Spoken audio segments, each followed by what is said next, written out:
Hi friends, இன்றைக்கி நம்ம பால் பாயசம் எப்படி செய்கிறதுன்னு பார்க்க போகிறோம். அதுக்கு தேவையான பொருட்கள்: இந்த டம்ளரில் 200 ml தண்ணி, இதெல்லாம் 4 டம்ளர் தண்ணி எடுத்துக்கிறேன்.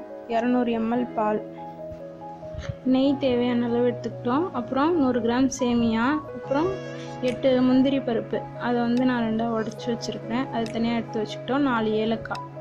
இப்போ நம்ம எப்படி செய்யலான்னு பார்க்கலாம். ஒரு பாத்திரத்தில் தண்ணி வச்சுருங்க. 4 டம்ளர் தண்ணி, நான் ஆல்ரெடி 2 டம்ளர் ஊற்றிருக்கேன். இன்னும் ஒரு 2 டம்ளர் சேர்த்துக்கலாம். சேர்த்துட்டு இந்த தண்ணி நல்லா சூடு வரட்டும்.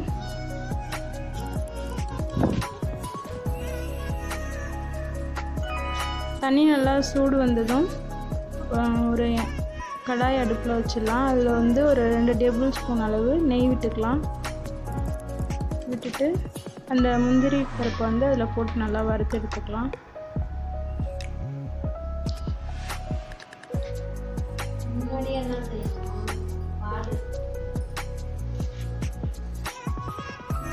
நல்லா பொன்னிறமாக வர வரைக்கும் வறுத்துக்கோங்க.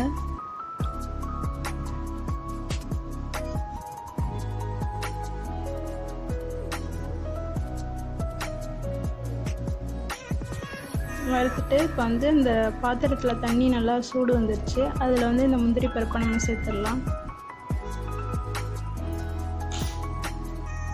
சேர்த்துட்டு இந்த முந்திரி பருப்பு நல்லா வேகட்டும். அடுத்து திரும்பவும் இன்னொரு கடாயை வச்சிடலாம். வச்சுட்டு அதில் திரும்பவும் ஒரு 2 டேபிள் ஸ்பூன் அளவு நெய் விட்டுக்கலாம்.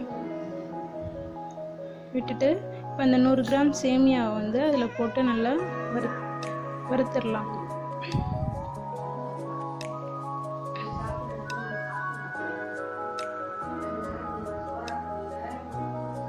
ஒரு மாதிரி நல்லா ரொம்ப பொன்னிறமாக வறுத்துறாதீங்க. நார்மலாக கொஞ்சம் ஒயிட்டாகவே இருக்கும்போதே எடுத்துடணும்.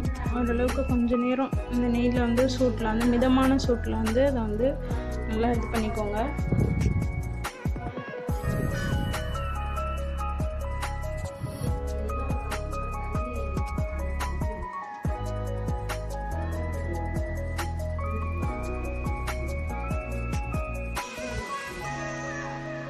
இப்போ ஓரளவுக்கு நல்லா இதாக வந்துடுச்சு. இந்த அளவுக்கு இருந்தால் போதும். இந்த அளவுக்கு வறுத்தா போதும். ரொம்ப நம்ம ப்ரௌன் கலர் வர வேண்டாம்.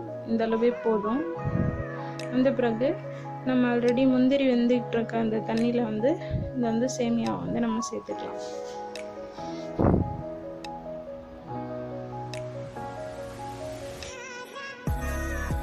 இப்போ இதில் சேர்த்தாச்சு. இது ஒரு 5 மினிட்ஸ் நல்லா கொதிக்கட்டும்.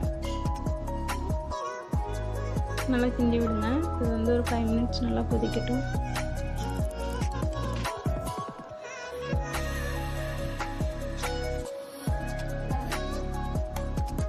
கொதித்த பிறகு இதில் ஒரு 200 கிராம் சுகர் எடுத்துக்கிறேன் நான். இனிப்பு உங்களுக்கு கம்மியாக தேவைப்பட்டால் இன்னும் கொஞ்சம் நீங்கள் ஒரு 150 கிராம் கூட எடுத்துக்கலாம். எனக்கு நான் 200 கிராம் எடுத்துக்கிட்டேன். 100 சேமியாவுக்கு 200 கிராம் சுகர் எடுத்துக்கிட்டேன். இனிப்பு உங்களுக்கு ஏற்ற மாதிரி நீங்கள் சேர்த்துக்கலாம். இப்போ இது நல்லா கொதி வரட்டும்.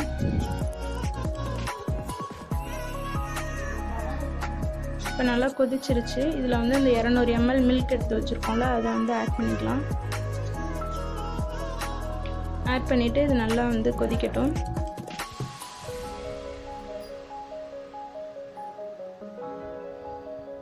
நல்லா கொதிச்சிருச்சு. இப்போ இதுக்கு சுவையை கூட்டுறதுக்கு உப்பு சேர்த்துக்கலாம். ஒரு 1/2 ஸ்பூன் கல் உப்பு எடுத்துக்கிட்டேன் நான். சேர்த்துட்டு இது நல்லா கொதி வரட்டும். கொதி வந்த பிறகு அந்த 4 ஏலக்காயும் நுணுக்கி வச்சுருக்கேன், அதையும் சேர்த்துக்கலாம். சேர்த்துட்டு நல்லா மிக்ஸ் பண்ணி விட்டுக்கோங்க. நல்லா கொதிச்சா நல்லா ஸ்மெல் வரும்.